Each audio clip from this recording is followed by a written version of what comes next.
Oh my goodness. Don't know if this has not just happened to me or if it's happened to you lot as well. Yes guys, welcome back to another video. I apologise if I seem a bit void of energy today. I went to bed last night. Tilda and I got a puzzle for Christmas, right? And we've been building this puzzle every evening, like a little bit here and there. And I was sat down building this puzzle and I just felt my head just go really funny. You know when you all of a sudden at like the click of a finger, you feel like you got a bit of a headache, sore throat came on, and I've been like coughing up a lung all day today, and I'm making it out like it's just a flipping cold, all right? But I don't usually get ill. But there's only really one thing to blame, to be honest. It's the transfer window lurgy. It's what happens when you allow yourself to be drawn in to the social media trolls, to the people, the fake accounts that make up these rumours based off of like photoshopping a certain footballer's search bar on his Instagram and being like, oh, he searched for Chelsea, then Frank Lampard liked one of his photos. He must be about to sign for 80.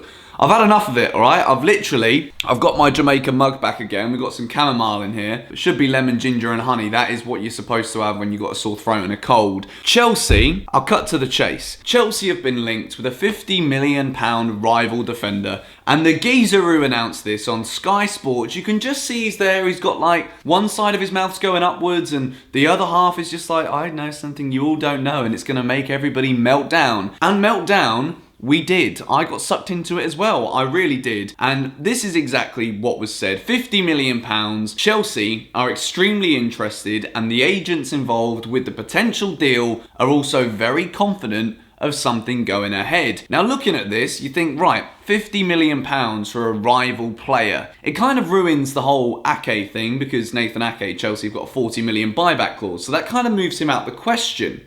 You then start to think to yourself, well, who else could possibly be available for 50 million diddlies? And you look at Sionku of Leicester, who 44% of people out of 8,619 votes on my Twitter poll said Sionku. 29% of people said Joe Gomez. Now, Joe Gomez is literally a rabbit that's randomly been pulled out of a hat. We think of magic and we think, oh, no one can pull a rabbit out of a hat. Joe Gomez is that rabbit. Joe Gomez is the name that everyone's just been like, he's not Liverpool's number one centre-back because that's obviously Virgil van Dijk, the world's best centre-half. So maybe it's Joe Gomez, a rival centre-back, English, probably costs around 50 million quid. Everyone got a little bit excited about that one. 29% of people said Joe Gomez. 21% of people said Nathan Ake, but considering the statement that it was £50 million plus for a rival, you look at Bournemouth, they're not really Chelsea's rivals. Yes, they're a Premier League opposition, but when you think of rivals, you either think of London rivals, potentially West Ham, and Issa Diop is in here and only 6% of 8,619 votes, or 8,626 votes, should I say. That was 6% for Diop, and Diop is actually a lot more likely because West Ham would want around 50 million for him. Whether he's worth that or not, I don't think he is. And again, I've been saying this for weeks and weeks and weeks. Chelsea have got good centre-backs. We've got Christensen, who is the one who's not really getting a sniff at the moment. Christensen's a decent player.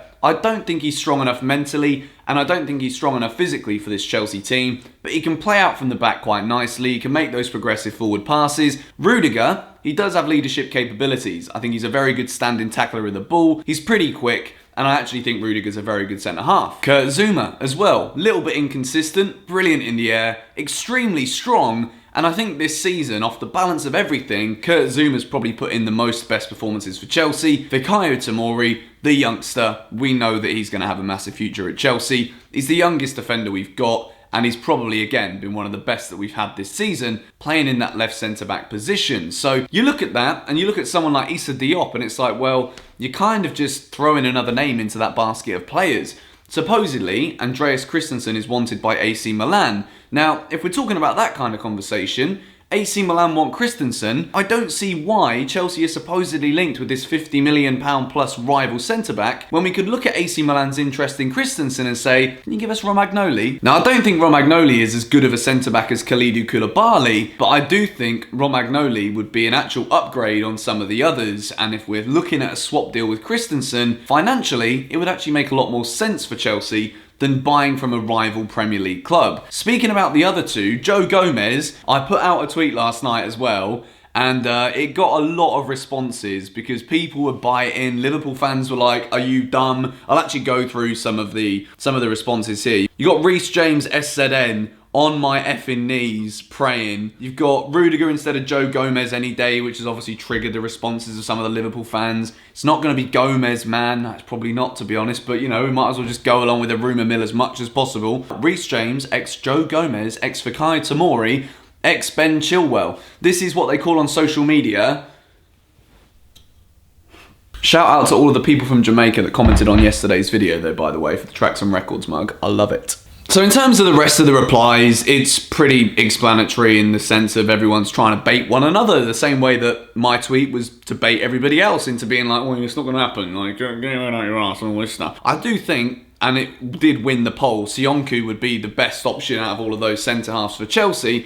We've seen what he's done at Leicester. They sell Harry Maguire for what looks like a ridiculous sum of money. Yeah, Maguire's been decent at Man United, but I'd say he's been 6 out of 10 at best. Whereas Soyuncu has come in, he's made Leicester one of the most difficult teams to play against and one of the strongest defensive sides in the Premier League, and you can definitely label a lot of that down to the leadership qualities and the ability that Soyuncu brings in terms of his strength, his ability to play with the ball, and the way he fits into that Leicester back line. In terms of spending 50 million, that would actually be a signing that I would endorse. It is simply a case of nobody really knows anything about who Chelsea are linked with. Because the transfer ban was lifted, we all knew that I would get sucked into this rumour, I'd get sucked into that rumour, I would go down the Jadon Sancho Instagram propaganda hunt and being like, yeah, we've got to try and do all we can to get him to sign, and then it looks likely that Sancho's not going anywhere until the summer. There are so many things going on right now at Chelsea that, realistically, the club are probably doing things behind the scenes that not a single geezer on Twitter knows about. I've come to realise, and this was a good piece of advice from somebody else who I follow on Twitter, who you guys should go and give a follow to as well.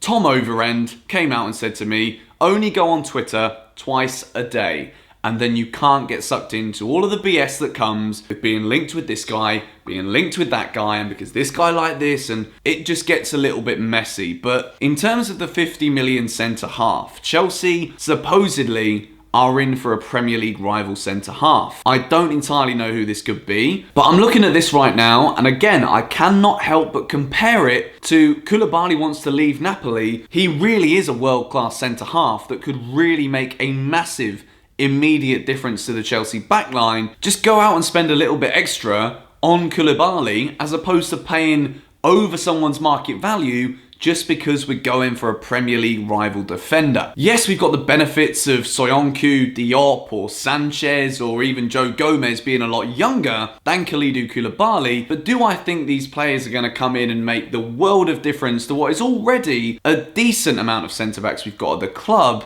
I just think we're going to be throwing names into a hat of similar level defenders.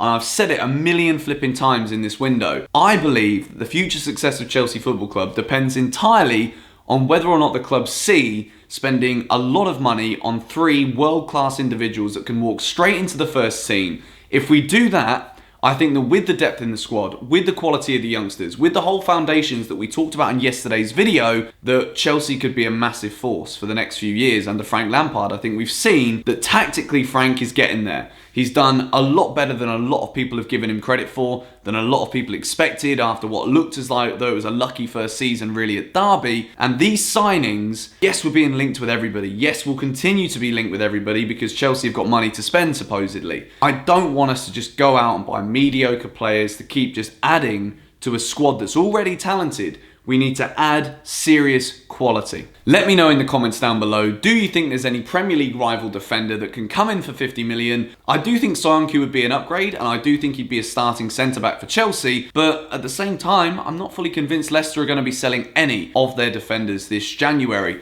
The whole Ben Chilwell thing, we're going to have to wait until the summer for that one as well, if Chelsea are to renew their interest. But anyway, that is it from me today. I'm sorry about the sore throat. I'm sorry if the energy's been a little bit off. Hopefully, you guys enjoyed this video anyway. I know that the majority of us have seen all of these headlines about the supposed £50 million rival centre-back that Chelsea are looking to buy. Let me know who you think it is in the comments down below. Is there anyone that could potentially be available in the Premier League that you think would make a massive difference to Chelsea in a centre-back position, the same way that maybe a Koulibaly would if we were to go for him. I keep bringing that name up because he's the man that I want. Want to know who you guys want in the comments down below. Thank you for watching. Subscribe to the George Benson Football channel if you're new around here. Because of this sore throat and illness, I know you guys are going to be asking. I've not got around to picking the winner of the shirt yet. I know I said that yesterday. I will do it by the end of this week. I apologise for just being slow with everything. I just feel like crap. Yeah, that's it from me. I'll see you all later. Bye-bye.